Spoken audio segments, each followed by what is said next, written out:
Hi everyone, here we've got an OPPO A33 from 2020 and let me show you how to clear credentials on this device.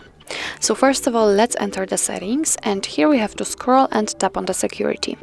Now let's scroll down again and as you can see here we've got the credential storage. So at the very bottom of this section we've got remove all user certificates option. So let's tap on it simply. Now your device is asking you if you really want to remove all the contents, so let's tap on OK. If you've got a pattern or a PIN, then enter it to confirm, and as you can see the credential storage has been erased successfully. So actually that's all. This is how to clear credentials in your OPPO A33 from 2020. Thank you so much for watching. I hope that this video was helpful, and if it was, please hit the subscribe button and leave the thumbs up.